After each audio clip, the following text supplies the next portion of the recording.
All right, while everybody's taking their seats, I think we can get started.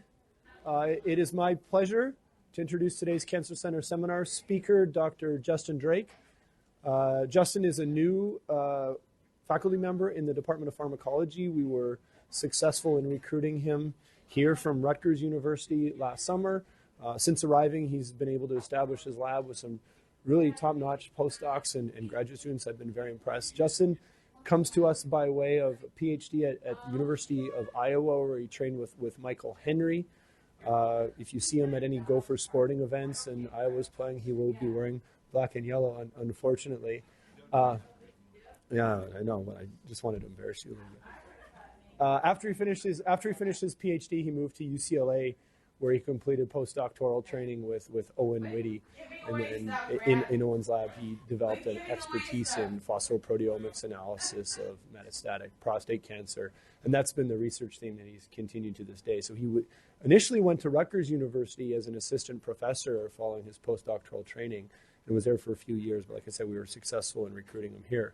And Justin's work now has taken him into a very interesting and controversial area of metastatic prostate cancer research, and that is the manifestation of the disease that seems to emerge after use of more potent second and third generation targeted therapies, the so-called neuroendocrine manifestation of prostate cancer. So Justin's going to tell us a lot about it today, hopefully define it all for us so we can have a good understanding of it. So Justin, welcome. Thank you.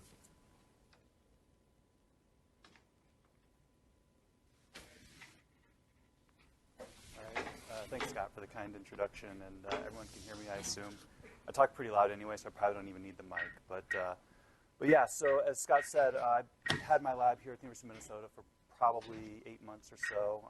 So it's, it's getting back up to speed, and what I'm going to tell you is a couple short stories. Some have been published when I was a postdoc to kind of set the stage, and then the second half is going to be all about RET and neuroendocrine prostate cancer and where we're taking that in the lab currently. So prostate cancer in general is the most commonly diagnosed cancer in men in the United States, and it's the second most common cause of cancer-related death in men in the U.S.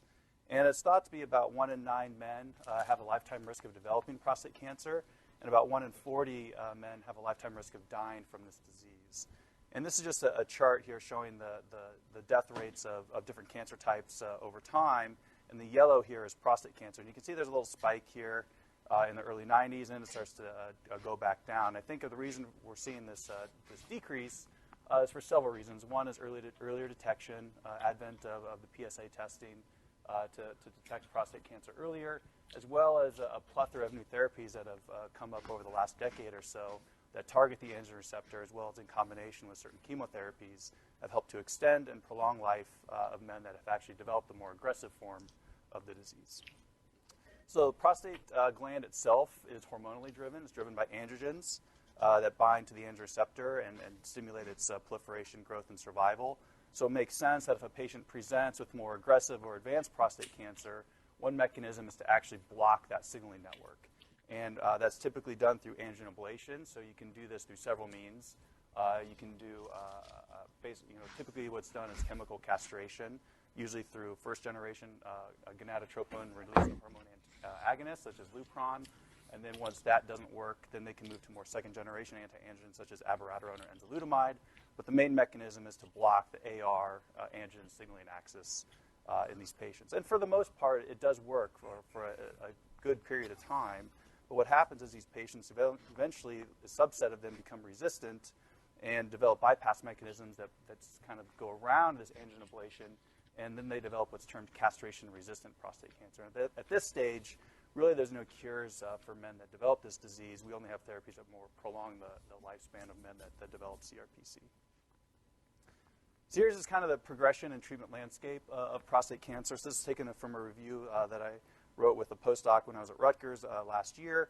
And basically it can be broken into kind of 2 cohorts. It can be treatment-naive disease and then castration-resistant disease. And then, like I mentioned, in treatment-naive disease, if it's detected early, that's shown here on the left side through PSA testing and then ultimately surgery or removal of the prostate, about 80% of men are technically, quote-unquote, cured from this disease, i.e. they die of something else. not related to prostate cancer. But there is a small subset of patients that, about 20% or so, that if they do harbor more aggressive disease, over time those tumors will eventually start to grow again. So this blue line here can just resemble, tumor growth, tumor size, PSA, whatever you want it to be. And what happens is these patients may develop more aggressive tumors, which at that point they undergo more second-generation anti-androgens. And again, it works for a little bit, but ultimately, when the tumors recur at that stage, they develop castration-resistant prostate cancer. And at that point, the patient kind of goes under this roller coaster ride of treatment response with different types of therapies. And on the right side here just kind of shows some of these therapies that are actually currently being used in the clinic for patients that have developed CRPC. And the two most commonly ones used are abiraterone and enzalutamide. These are known as second-generation anti-androgens. But there are some emerging therapies that are starting to come about. So olaparib is being used in patients with DNA repair defects, and that's shown some promise, especially patients that have BRCA2 mutations and other DNA repair mutations. But also what we're finding is that as these patients progress, especially on the second-generation anti-androgen shown here with the red arrows, is that we're starting to see some emergence of some unique phenotypes. And some of these unique phenotypes correspond to the presence of androgen receptor variants, the splice variants, which Scott has done a lot of work on and shown that they may contribute to the resistance observed in patients that receive AbbVie or Enza. But also this new phenotype, and it's more of a histological phenotype with some unique molecular features, known as aggressive variant prostate cancer. And then a subset of aggressive variant prostate cancer is also known as neuroendocrine prostate cancer. And I'll go into some of the definitions of that as we move forward. So a lot of the work that I did as a postdoc working in Owen Whitty's lab was trying to understand what could be some potential alternate pathways that we could go after in CRPC in lieu of patients that develop resistance to AbbVie and Enza. So the very first work that we did is we actually just did some general phosphotyrosine staining on tumors, both normal prostates, hormone-naive prostate cancer, as well as castration-resistant prostate cancer. And what we found, quite interestingly, is that CRPC tumors have a robust increase of phosphotyrosine staining relative to hormone-naive disease or in normal prostates.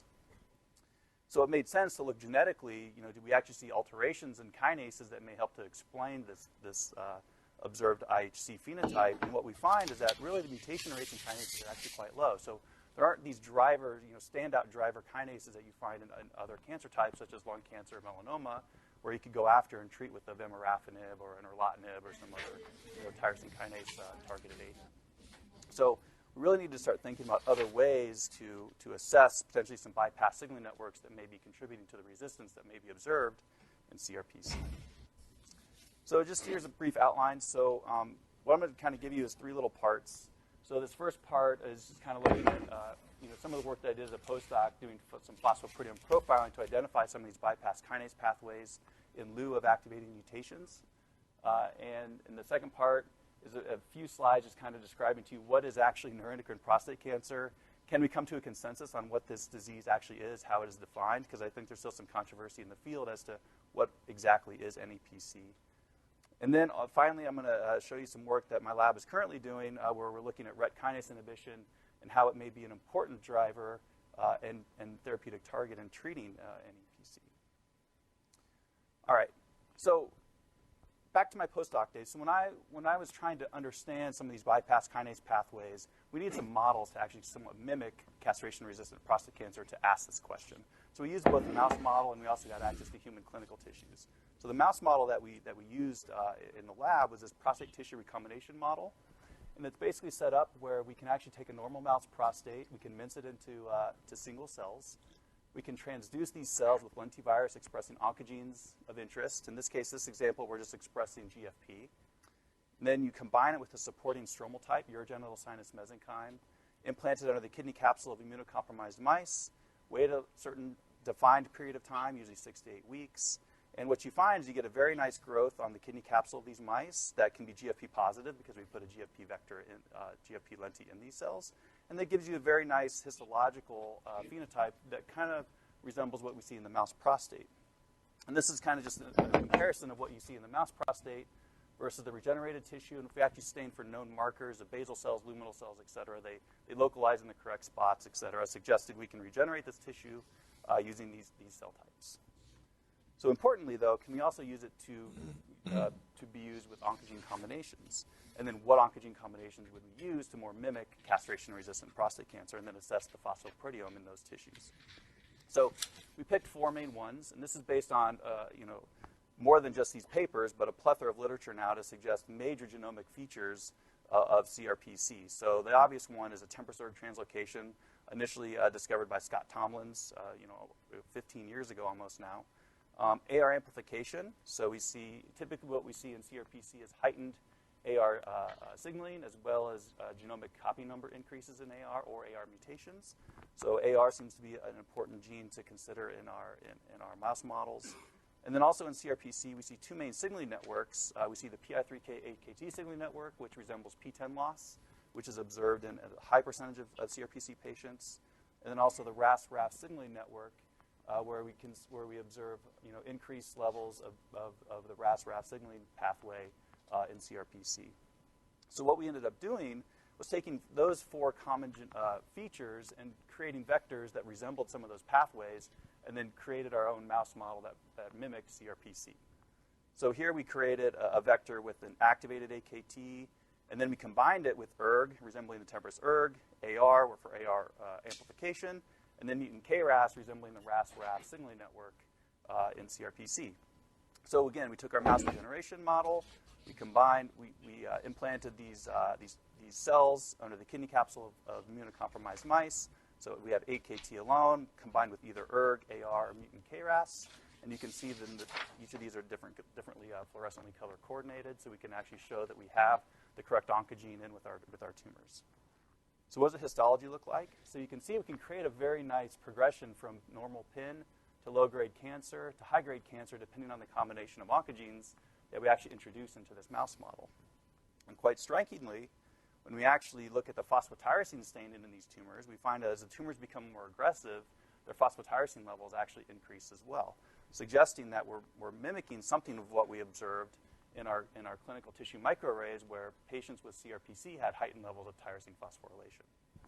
So the question is, if there's not due to mutations, what actually is going on in these tumors from a signaling network perspective? And then that's really where the next phase of phosphoproteomics came in the lab. So we worked with Tom Graber and James Wolschlegel at UCLA. Nick Graham was a postdoc in Tom's lab at the time. He's now at USC, to actually start to ask these questions. So here's just kind of an overview of how we do our phosphoproteomic profiling in the lab. So you basically take cancer tissues, you lyse, homogenize, you digest them. Typically we do a tryptic digest. And you purify your peptides. So here we have a pool of both phospho and non-phosphopeptides. If you were just to clean this sample up right here and run it on the mass spec, you primarily identify non-phosphopeptides in your sample, suggesting you need to enrich for your phosphopeptides to actually identify some of the phosphorylation that's going on in your tumors. So to do that, we do 2 separate methods of enrichment. So to enrich for phosphotyrosine peptides, we basically do an immunoprecipitation. So we take a 4G10 antibody coupled to beads and pull down our phosphotyrosine peptides with that approach. As you can see here at the bottom of this test tube here would be your immunoprecipitated PY peptides. We can then take the supernatant and save it and do our serine-threonine phosphoproteome analyses at a later date if we want. So if taking the phosphotyrosine peptides, we can then wash those beads, elute off the beads, and you primarily have a pure mixture of phosphotyrosine peptides with a few non-phosphopeptides mixed in. So we do one final step to just kind of de-enrich any remaining or residual non-phosphopeptides in the mix to then get a more purified population of phosphotyrosine peptides. We then just clean it up with some C18 columns, some miniature C18 columns, and then we run it on the mass spec for analysis. And like I said, in the same way, you can take the supernatant and do the same thing for your serine and threonine phosphopeptides. So we can fractionate the sample if we want to get more coverage, and then you do another non-phospho de-enrichment of your non-phosphopeptides to get a more pure population of your serine and threonine peptides, clean that up, and in parallel you can run both your tyrosine data and your serine threonine data on the mass spec.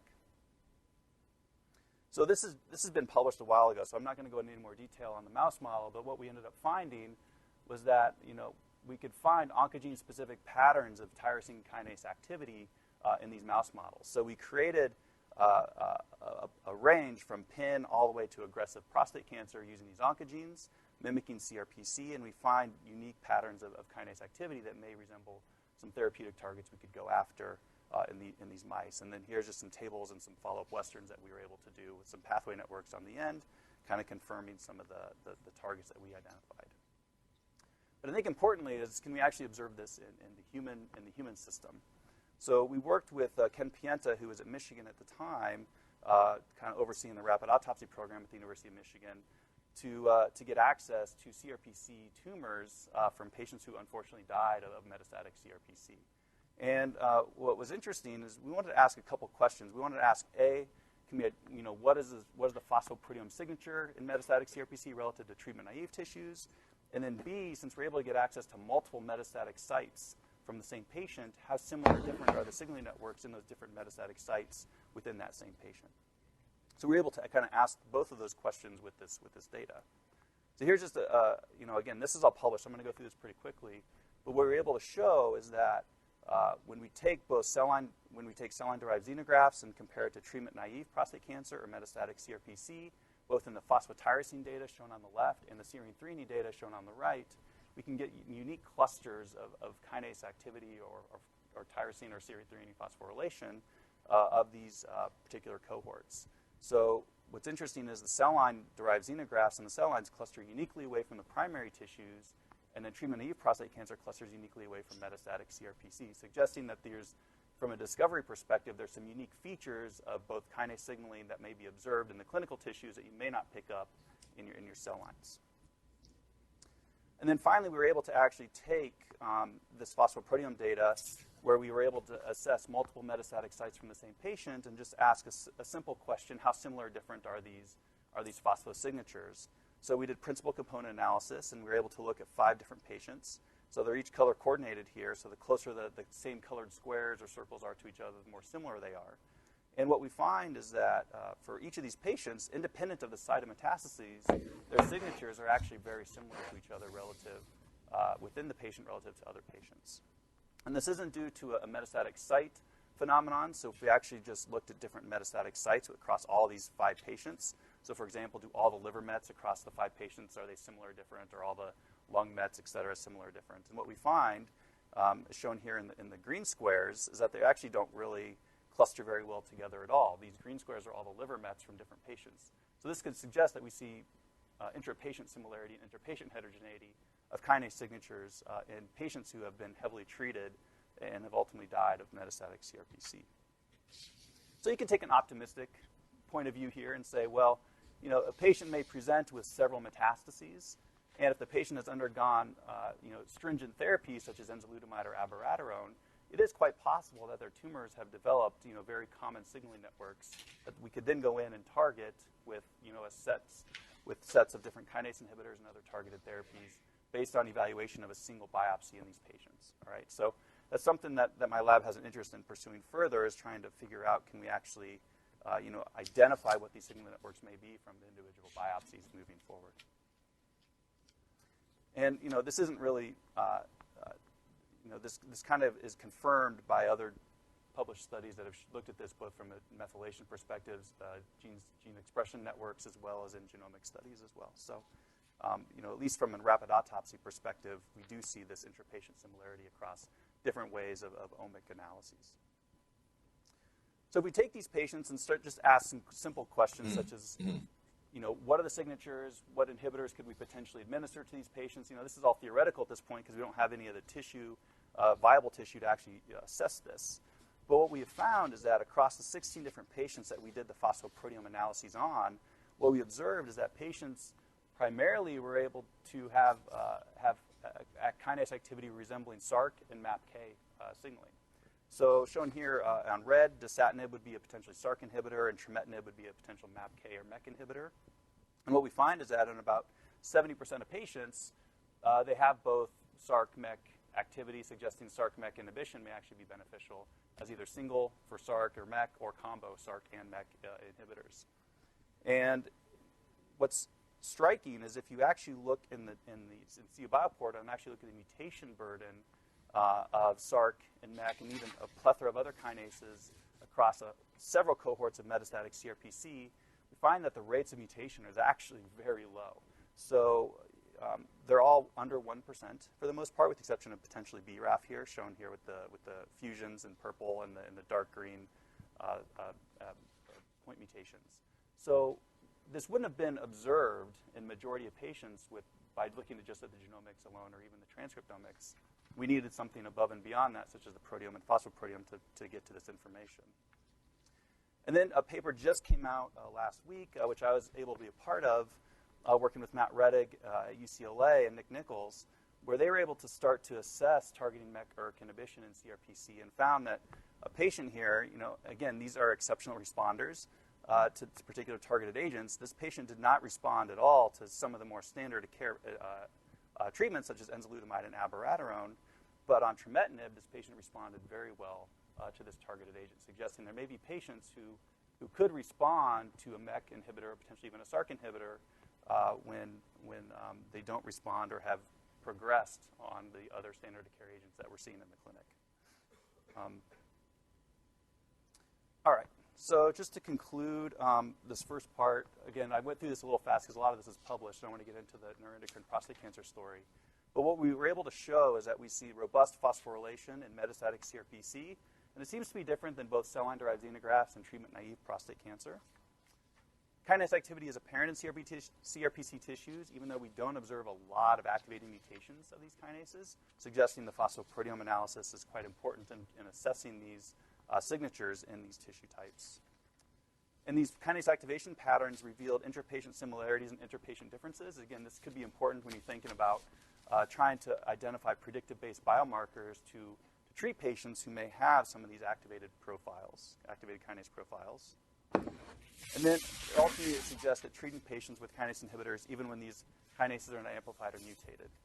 Now, Scott's probably looking at me like the elephant in the room, right? So, what evidence is there clinically using kinase inhibitors in CRPC? And, I think it'd be foolish not to bring this up, but it's been an epic failure in the clinic. So there's been several trials that have actually looked at this in CRPC with several different targeted kinase agents, and none of them have been approved. All right, so yeah.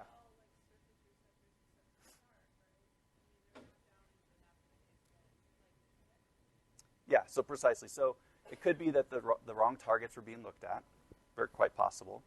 It could also be, and I have the reasons for failures down here, so you can all read this. But basically, I really think what's going on is that a lot of these trials are all-comers, all right? So all-comers are not going to work in targeted therapy trials, in prostate cancer especially, but most other cancers as well. They just don't work like that. The lack of assessment of protein-based biomarkers. So again, looking at the genomics alone or the transcriptomics alone may not tell the whole story. And then I think ultimately, number 3 is going to be where it's going to push comes to shove, is that a lot of these were done as single agents. And when you have a tumor that is AR-driven, giving a kinase inhibitor to an AR-driven tumor makes no sense to me whatsoever. So I think what's going on here is that the combinations need to be considered, and I think the combinations need to be something in combination with AR-targeted agents. So most of CRPC, and I'll show you in the next few slides what CRPC, different subtypes of CRPC, including NEPC, are, but most of CRPC is an androgen receptor positive disease. So targeting AR in about 2/3 of those patients would make a lot of sense. All right, combining that with potential kinase inhibitors where we observe certain signaling networks in those tumors may make some sense. Those have not been tested yet, or the results are not out on how those may perform in the clinic. And I think that's really where the next wave of this needs to go, in my opinion. All right, so next, we're going to get into neuroendocrine prostate cancer. And for some of you in the field of neuroendocrine prostate cancer and prostate cancer in general, I'm open to have this discussion about what actually is neuroendocrine prostate cancer. So this is what my definition is, and we'll see if we get some agreement or not. But before we get into NEPC, I think we need to bring in some other terminology. So when you think of CRPC, it can kind of be broken into AR positive CRPC and AR-negative CRPC. So when you think of AR-negative CRPC, we kind of use a blanket term here, which is termed aggressive variant prostate cancer. So these are all tumors that really are AR-negative or AR-indifferent, so they don't rely on AR signaling at all. All right? And what we're finding is that patients are starting to develop this unique phenotype a lot more frequently now with the advent of second-generation anti-androgens, such as ABI and ENZA administration. And right now, it's thought to be upwards of 30 to 35% of patients who progress in CRPC may develop this unique phenotype. All right. So here's just a list of some of the unique traits. So it's a treatment. I think there's a consensus now that it's a treatment-driven phenotype, usually through ABI and ENZA therapy. So it's a selective pressure that drives these tumors into this more aggressive variant disease. It doesn't rely on AR signaling for growth. It seems to be dynamic in its transition state, so it's not like it's a yes or a no.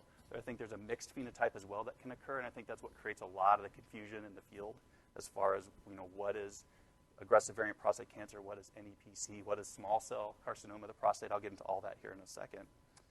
It's typically AR negative or indifferent. Treatment is typically platinum-based chemotherapy, and really no other treatment options exist. So you're getting platinum-based chemotherapy if you develop this AR-negative tumor phenotype.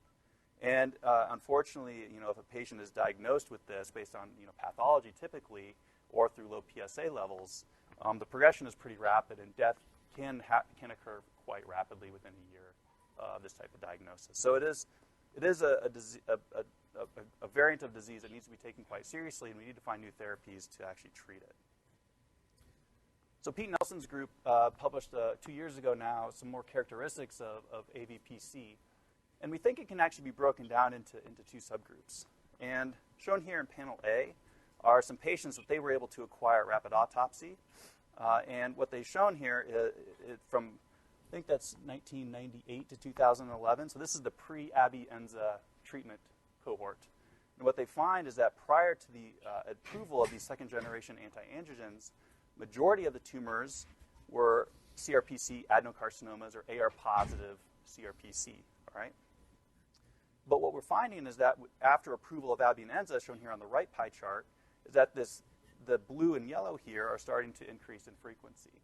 And what we're finding is that this blue and yellow represent aggressive variant prostate cancer, but they can be broken down into two cohorts. They can be AR negative, neuroendocrine negative, which is a double negative prostate cancer, or AR negative, neuroendocrine positive, which would be your neuroendocrine prostate cancer. So we kind of have AVPC now kind of with a fork in the road. They're either going to be double negative or they're going to be neuroendocrine.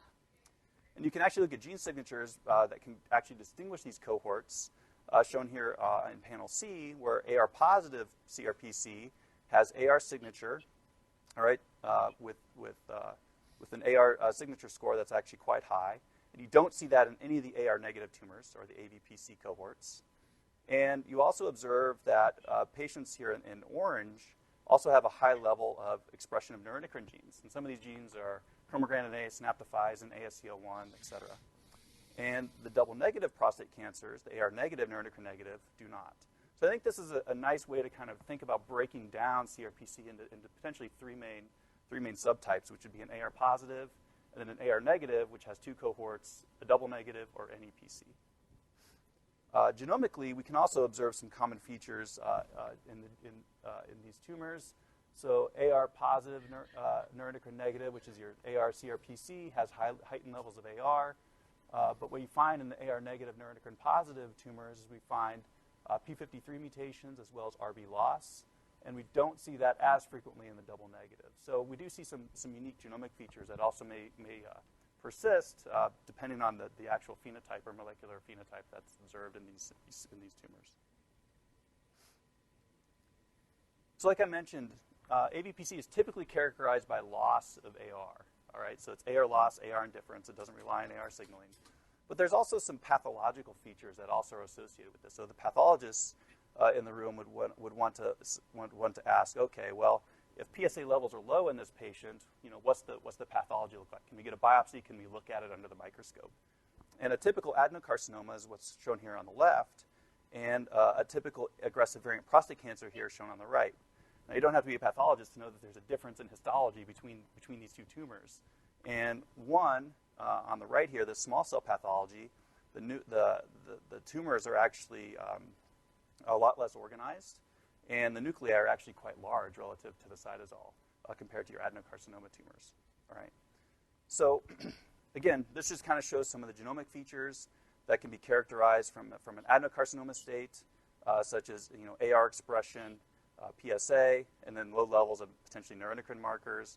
And as this tumor transforms, we think maybe histologically transformation as well as some other molecular features, typically through selective pressure with ADT, that we can get this switch from to neuroendocrine positive features and potentially even RET as well, which I'll show you in some data that I have here in a few slides.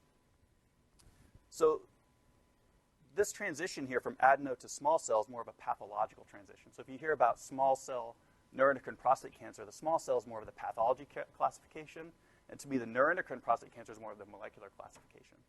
All right. So there's been some debate, and I think it's a little bit settled now as to how the tumor transitions from the adenocarcinoma to the small cell carcinoma of the prostate. So Misha Beltran has kind of pioneered this work. And what she was able to do is to follow a few patients with metastatic CRPC and ask how do the genomic features and methylation patterns change in these tumors over time by taking different biopsies of these patients as they progress on different therapies. So here is in panel A is just a few different models that they propose could happen as a tumor transitions from an adenocarcinoma to more of a neuroendocrine prostate cancer. So this would be the linear progression model where primary tumor becomes an adeno, and then the adeno becomes a neuroendocrine tumor. The middle ones here are more of a parallel progression, which means unique clones may form their own, either adeno or neuroendocrine prostate cancer. So they may be derived from different stem cells or even neuroendocrine cells. And then the final one on the right here is a divergent clonal evolution model where they have a primary tumor that develops an adeno, and then the adeno can either transition to a neuroendocrine tumor or it can transition to an adeno tumor depending on the selective pressure that's applied. And based on the data that they've shown, they seem to prefer this clonal evolution model where the tumor can actually, based on the selective pressure that's applied, the fate can be decided based on that selective pressure. It can either transition to a neuroendocrine tumor with neuroendocrine features, loss of AR, or it could move into an AR-positive adenocarcinoma tumor. And mainly the genomic data that's shown here down below kind of supports this, where they're able to follow some of these metastatic lesions over time and show that they share a lot of common genetic features from the primary tumor all the way out to the different metastases. But at some point, once these metastases develop unique pathological features, such as whether it's an adeno or an NEPC, they start to diverge a little bit, suggesting that they had a common clonal origin or common ancestor, and then they diverge into their own unique tumors. All right, so this is the simplified version of how I think NEPC is defined. So I think really right now we have three main subgroups, and this is more molecularly classified subgroups. So if a patient has primary prostate adenocarcinoma, all right, so that's 100%. They receive Lupron to treat that tumor if it's an aggressive tumor. Again, like I mentioned earlier, 80% of those patients are quote-unquote cured based on this, based on age of diagnosis, Gleason score, et cetera. Of the patients who progress to CRPC, they go on second-generation anti-androgens, such as enzalutamide and abiraterone.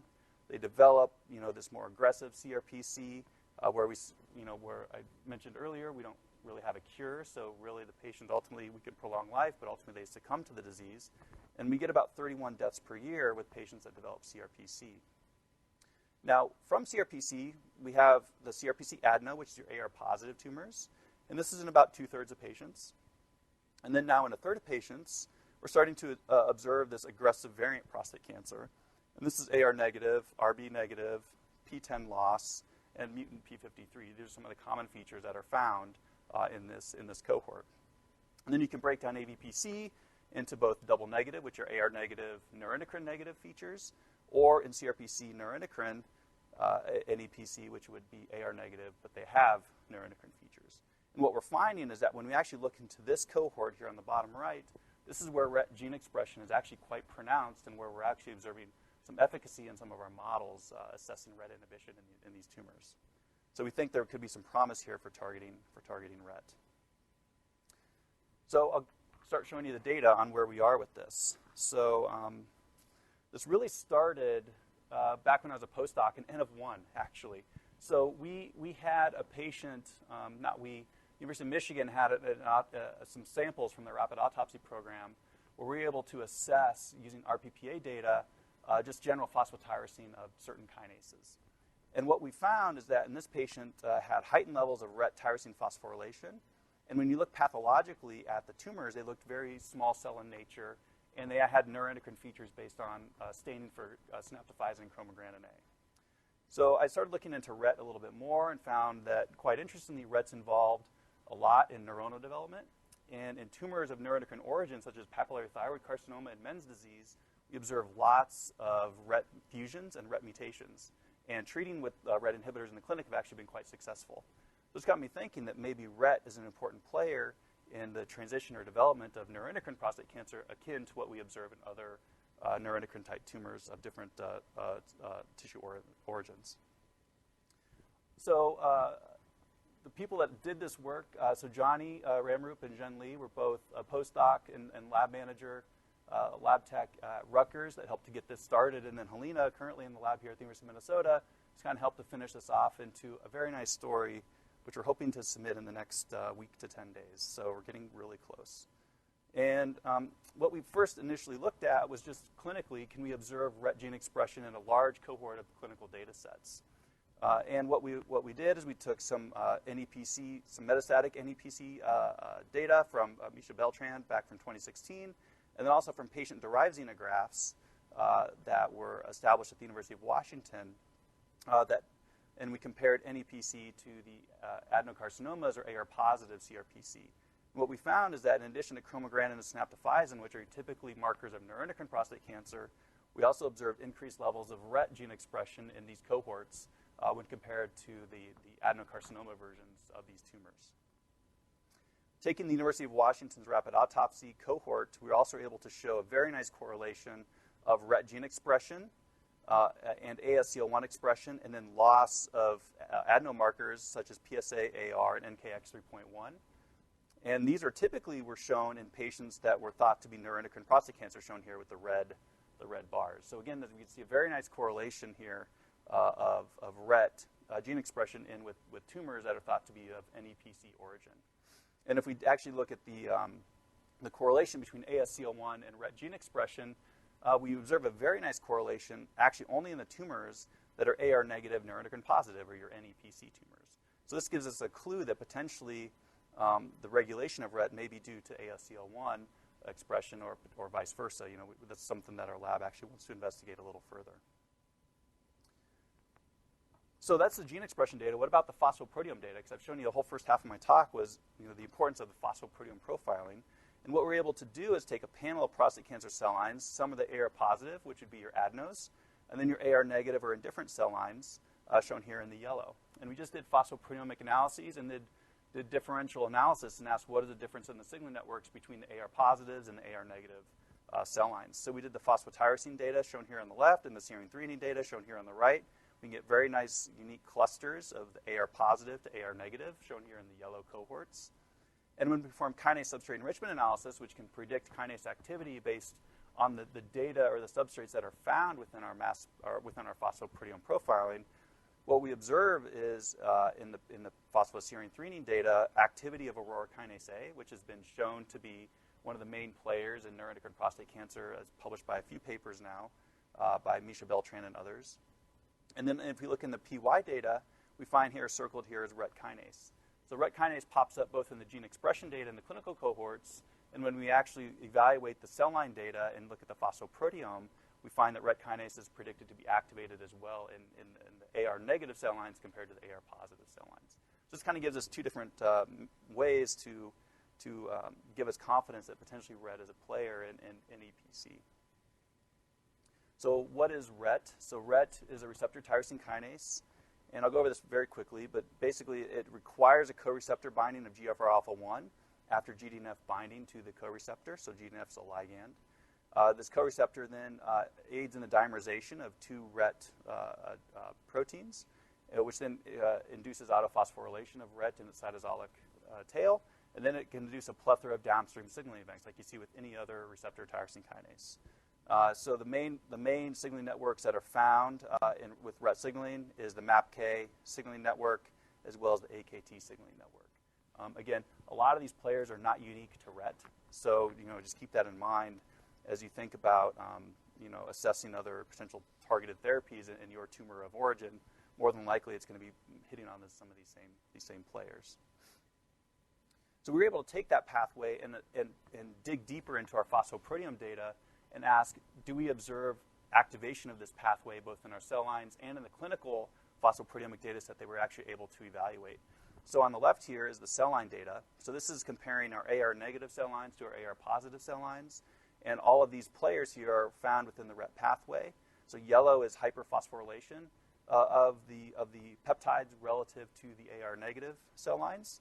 And the dark circled ones are ones where we see enzymatic activity of these particular kinases or players in the pathway. So you can see we observe lots of yellow here in this RET pathway, suggesting that the RET pathway is indeed highly active in the AR negative tumors compared to the AR positive tumors.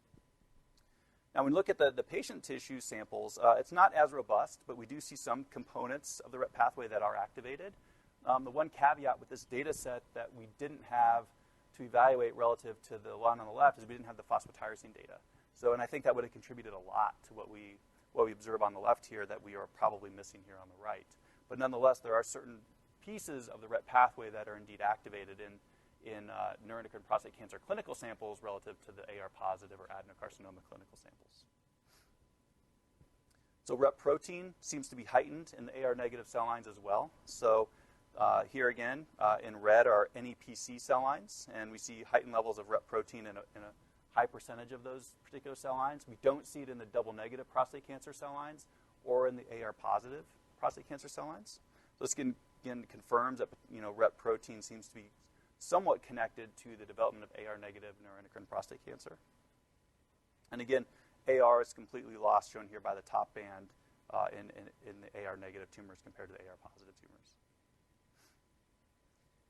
So we started to ask, all right, so if RET protein and kinase activity are important in NEPC, how are the different inhibitors actually, how do they perform in these different cell lines?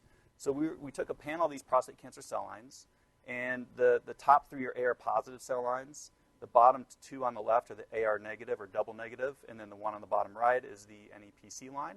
And you can see here with the NEPC line, the NCIH660 line, when we give this compound 8080, which I'll describe in the next slide what this is, we see very potent inhibition of NCIH660 cells in the presence of this compound. And we don't see that with vandetanib or cabozantinib. So for those of you that are familiar with RET inhibition clinically, those are the two compounds mainly used in the clinic to treat RET fusions and RET mutations up until probably about a year ago in the clinic. And what we're finding is that in tumors, or at least in this cell line where we have heightened levels of RET protein, we don't really observe that in this particular cell line. It seems to be only specific to 8080. So what is 8080? So 8080 is this compound that was developed by Kevin Shokat at UCSF. So this is their paper back in 2012. And really, it was designed to inhibit multiple components of the RET signaling network. Right? So it didn't want to just hit one, the AKT component of it. It didn't want to hit only the MAPK component of it. It wanted to hit several different components of the signaling network at the same time, so that it wouldn't create flux or toxicity that may be observed from drugs that only target one component of the pathway or the other. So this just shows a heat map of 8080 compared to some of the other derivatives that they developed. And what they show here is that RET, ABL, SARC, CRAF, and S6K seem to be potently inhibited by this 8080 compound. And it doesn't seem to be entirely unique to this compound shown here on the right here, 8058. When you take this 8080 compound and actually put it into cell line models of papillary thyroid disease that have RET fusions, what they find is this 8080 compound is very potent at killing these cells in all three different cell types that they evaluated, shown here in the orange. And in the blue is ponatinib, which is another RET inhibitor that seems to show also similar efficacy of killing these cells. But what you don't see is vandetanib and cabozantinib showing this efficacy. So they're over here in this group, on the top right, that actually don't kill these RET fusion tumors. So what we've found potentially is a more potent RET pathway inhibitor, 8080, that could potentially be carried forward to test further. So this goes back to the RET pathway, showing some of the different components that are actually perturbed. So obviously it inhibits RET, but it also inhibits SRC, RAF, and S6K. So it seems to inhibit several different downstream components of the RET signaling network that may help to contribute to its efficacy that's observed in the clinic. So we decided to take this compound and move in vivo. And what we were able to show is that growing sub-Q xenograft tumors of NCI-660 cells, which is our NEPC cell line, that treatment with 8080 alone significantly reduced tumor growth relative to either enzalutamide or the vehicle control. So again, AR-negative tumors are not going to respond to enza, so that kind of served as our control here for treatment with enzalutamide. The mice seem to do very well on these drugs. And as you can see here, looking at the tumors down below, what you notice is that you see a lot of vasculature in the vehicle and enzalutamide-treated tumors, but we don't really see that heightened vasculature in the 8080-treated tumors, suggesting that vasculature could be affected by this compound as well. RUT protein seems to be reduced in the 8080-treated tumors, which is actually surprising to me. I didn't think it was actually going to affect RUT protein, but it seems to do that to some capacity relative to the control in the enza-treated tumors. And then also when we look at some of the other markers, such as CD31, which could resemble vasculature loss or gain, Ki67, which is cell proliferation, or tunnel staining, which is cell death, what we observe is that in the 8080-treated tumors, CD31 staining is significantly reduced. We don't see any changes in cell proliferation, as shown by Ki67, but we do see increases in tunnel staining, suggesting that the tumors are growing at similar rates, but the tumors treated with 8080 are dying at a more rapid rate. And that's maybe why we're observing this change in this tumor growth phenotype. So that was a xenograft model. So we also worked with Lee Ellis at Dana-Farber to look at a model of neuroendocrine prostate cancer in a genetically engineered mouse model. And the model that they developed, which they published a couple years ago in Science, where they created a P10 knockout, RB knockout mouse model. So this actually resembles neuroendocrine prostate cancer, shown here on the right, where the NEPC clinical tumors, right here, correspond very nicely to their RB P10 double knockout mouse model based on certain gene expression signatures, including neuroendocrine markers of prostate cancer. So what we wanted to do is take organoids that were derived from these tumors and assess in vitro how do these organoids respond to RET inhibitor therapy compared to enzalutamide alone. So the double knockout tumors here show very heightened levels of RET gene expression compared to just P10 alone. And what we observe also in the organoids is that RET protein is very high in the double knockouts, and we don't really see it at all in the P10 alone organoid knockout. So this gives us some more confirmatory evidence that maybe RET is playing an important role in this system. So we added 8080 at different doses, and what we were able to observe is a dose effect of 8080 treatment on these double knockout organoids, as shown here on the lower left here, with an LD50 of about 8.3 micromolar.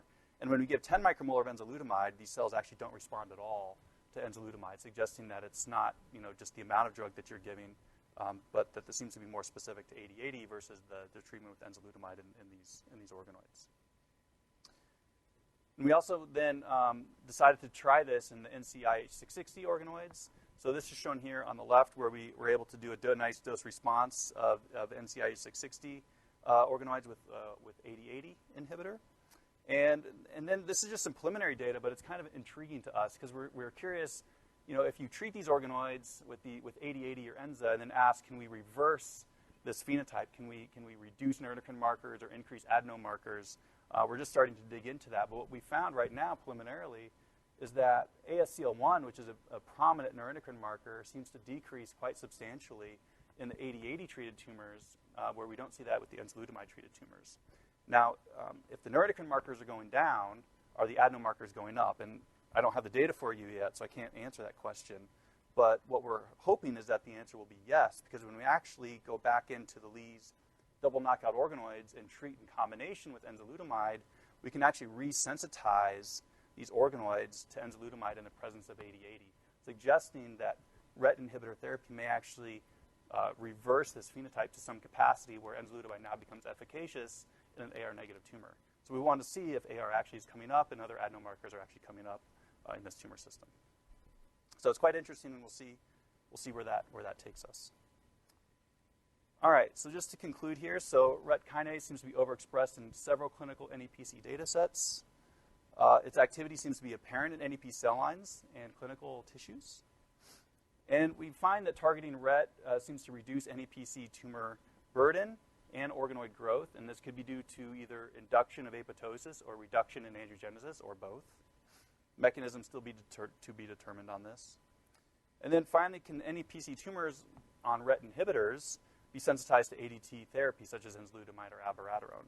And we have some preliminary data suggest that that may be the case, but the mechanism as to why that's the case is still under investigation, and hopefully we'll get an answer in that over the next few months as to why that may be, why it may be happening. So the most important slide is, the acknowledgements of who helped do the work. So this was my first lab photo here at the University of Minnesota over a Christmas party.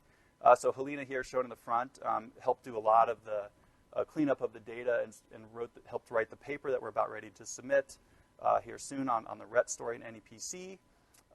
Shown back here, I didn't have time to talk about his data, is Ralph, a graduate student in the lab, who's actually doing some combination studies targeting AR with kinase inhibitors, which I think is going to be an important concept to think about for future clinical trials.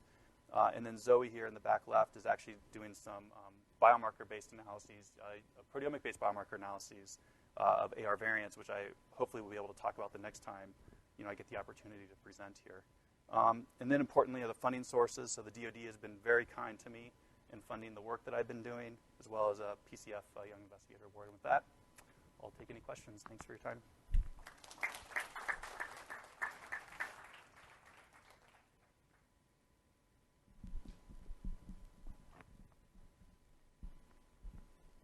Justin, that's really beautiful. So in the first part of your talk, is it known how those MAP kinases come on? I mean, is it autocrine loop from an AR target gene? Is it making ligands for many receptors, or do we know? I don't think it's quite known. I mean, I've tried looking. So there's a lot of AR ChIP-seq and trying to ask, are there certain kinases regulated by AR? I don't see a lot of them. I mean, Scott may know that data a lot better than me. Seems like that'd be easy. So the thing that it makes me think of is there's the older literature on the rapid signaling actions of steroid receptors, and it's known that the AR can bind directly to Src kinase and activate MAP kinase. And so in TAM-resistant breast cancer, what happens is the ER alpha goes to the membrane, and you get a lot more coordination with Src kinase as women get more and more resistant. And so, I mean, is it possible that that AR that's still there in the first part of your talk could be interacting with Src kinase at the membrane, and that's why things that target the transcriptional activity don't work? I mean, it might be worth looking into some of that literature. It's a very small field, and nobody studies it anymore, but it's really important. Yeah, I mean, we're aware of the phosphorylation of AR by certain kinases like Src and other kinases, and we're looking into that to ask, is that why we're observing synergy with anti-androgens plus Src inhibitors, for example? We're doing some of that work right now. Why, right? Why are we seeing it? So is it because Src is phosphorylating the splice variants? And because enzalutamide is doing its job on full-length AR, but potentially the splice variants that are around, maybe they're the ones that are driving the biology, and when we perturb Src, it's not driving the biology anymore. We don't know that. I mean, maybe in a couple years we'll have an answer to that question, so we're working on it. But yeah, they're good questions. So, Justin, I noticed on one of the slides you had NMIC as one of the oncogenes that's present in these variants. So that's very similar to neuroendocrine lung cancer, where they're very, very dependent on MYC. And I was wondering whether RET is driving MYC in those in your model, in that variant model, and whether you can use MYC as a activation of MYC as a way of seeing, the downstream effects of what you're doing with these drug combinations. Yeah, great question. We haven't looked at RET-MYC connection, but that'd be easy to do. There's been some work. Owen Whitty's done a lot of work on NMYC overexpression that may be important as an important oncogene with AKT that drives small cell neuroendocrine prostate cancer. And they've treated those with Aurora A inhibitors because Aurora A and NMYC seem to interact with each other in some capacity. That blocking one or the other may help to reduce that phenotype to some degree. But how it connects to RET is an unknown story at this time. So I don't really know how it connects, but it'd be easy to assess it. And then I was also wondering whether this model makes a lot of the same hormones that small cell lung cancer does, like the bombacin-like peptides and calcitonin, and there's a whole serotonin, and then those all have been shown to act back some of these signaling molecules and feed into kinase pathways. So that's another thing you might think about. Great question. We will look into that. Okay. For sure. Yeah, absolutely.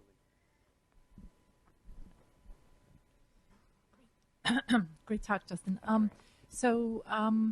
We showed many years ago that in growth factor receptor overexpressed breast cancer, which tends to be ER negative, like EGFR overexpression, and with HER2 amplified tumors, that it was downstream signaling from those receptors through MAP kinase that was actually repressing the expression of ER, both at a protein level as well as a mRNA stability level as well as a transcriptional level. So considering in the RET overexpression or hypersignaling tumors here, AR is absent or at least not active. Have you looked when you go back? Are those tumor cells now re-expressing AR? And that's why you get a combined effect. So you have inhibited a signaling pathway, but you have also now, by doing that, allowed for re-expression of an AR.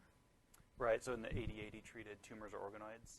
Yeah, so we're unsure of so here's where we get into the nitty-gritty details. So the NCI-660 cells, we're unsure if they actually have an intact AR at all. We don't know if it's genomically deleted or not. We need to figure that out because the literature is a little confusing on that. But for Lee Ellis's model, which is the organoid model, where he created NEPC and we can show the combinatorial effect, it'd be very easy just to go in and ask, is AR up and are some of the adenomarkers up? I've been asking him to do that for a little bit now, so hopefully he'll help me out and get that done. The hypothesis there is that they would come back if AR is present because the development of NEPC is very transient, right? Very dynamic. So if it can go one way, you would presume it could go back the other way if the right selective pressures are applied. So that's what we think may be happening, but we just need to get the data to do it. But I think you're correct. I think that's what's gonna happen. In line with that question, in one of the heat maps that you showed, at the top you've got that RET positive, neuroendocrine positive AR off signature. And I looked at the very bottom, and you also have a signature, quite a few tumors where RET is on, neuroendocrine is off, AR is on. So what's going on at the bottom of that heat map? What are those tumors doing that are expressing RET and AR pathway? Yeah, we don't know. I mean, what it could be is a mixed phenotype, right? So, in my perfect world, those would be a marker of development of neuroendocrine prostate cancer, right? So that tumor may not be totally NEPC. It may be a mix of adeno and NEPC, but it's transitioning to NEPC, and RET could be one of the early markers that would presumably predict it. That's what I'm hoping, but I don't know if that's true or not. So other than that, I don't know why it's there. We need to figure out how RET is regulated. So, the grant in R1 I put in is to try to assess that. And we think it may be ASCL1 directed, but there could be other transcription factors that may drive RET expression as well. So we need to figure that out. So just another question on that then too, in terms of mechanisms of RET activation. Is RET specific activity increased, meaning pound for pound, RET has greater phosphotyrosine capability or tyrosine phosphorylation activity, or is there just more RET kinase around so that you're getting more of that signaling in the cell? Compared to the adeno, AR positive adeno? It's probably a combination. I would presume that if you get more protein, you're going to get more activity. So, and the question I think then comes back to if you see more activity, at what point do you just hit that threshold of activity where it's enough to drive the tumor biology, right? And then above and beyond that, is it completely necessary? It seems as though in the adenos, the protein is so low that RET signatures aren't really being observed, or RET activity is not being observed. So I do think you need to hit a threshold of RET protein to get enough RET activity to potentially drive it. So, yeah. Very nice talk. I had a couple questions. One is there any information about translational control of RET in terms of expression? The second question I have is, when you add the inhibitor, you saw a decrease in the amount. Is there any evidence that you get increased ubiquitination of RET? And then if you take that pressure off, does it come back? Does the expression come back? And Yeah, we haven't looked at the second part of your question, the ubiquitination. We haven't looked, but easy to look at. We don't know. Right now, we're just observing, increased apoptosis, but we don't know why the apoptosis is occurring. And then the translational control, we don't know how it's transcriptionally controlled, first of all. So I kind of want to know that. My presumption is there's going to be certain phosphatases that can regulate its phosphorylation, but I'm not sure what those are at this stage. I mean, you can do predictive algorithms based on the motifs of some of the phospho-residues on RET to predict the phosphatases that may turn those off. But I don't think it's entirely known how RET's regulated at any of these levels. So, it's an open-ended area right now, an exciting area. Just a quick question. So, I know that you guys have kind of said to me that progesterone receptors aren't really found in these tumors, but I just saw an abstract, a research paper just came out saying that of the 5 or 6 clinical antibodies used, none of them recognize PRB. And RET and MYC and VEGF and survival are all PRB mediated events. And, so, it just kind of, to me, it just screams out progesterone receptor B, but clinically the antibodies don't work for B, so it might still be there. Mm-hmm. So that's my 2 cents about that. I don't know if it's helpful or not, but we have the phospho-PR antibodies that do work. I mean, you could just check. Because, all your target genes are phospho-PRB target genes. Have you done CHIP on PRB? Have you done PRB CHIP at all? Is it possible or not? Yeah. You may have to talk then and give that a try. All right, last question. Great talk. And I have a question. Have you thought of overexpressing RET in a cell line that is either AR negative or AR positive and seeing the change of expression? Yeah, absolutely. So that's next on our to-do list, is really hit it genetically and start to assess knockouts, overexpression studies to really get a feel for, is this 8080 compound really RET specific, or is it maybe other components that may be independent of RET? So it's on our to-do list. And the second part, more general question, is you zeroed in on RET, but is there any other kinase or protein that's really prevalent as RET in neuroendocrine prostate cancer? Yeah, so Pete Nelson's group, I showed you one slide on that, and they looked at MAPK and FGFR, so those two may be other kinases worth considering. I don't know if their gene expression is as prominent as what we observe in RET and NEPC. I'd have to kind of get those heat maps out and double check that, but my presumption is that in AR negative driven disease, I think targeted therapies with kinase inhibitors are going to be one mechanism to approach treating those tumors. So whether it's RET or some other kinase in combination with something else, I think is what we need to figure out. Okay, thanks everyone.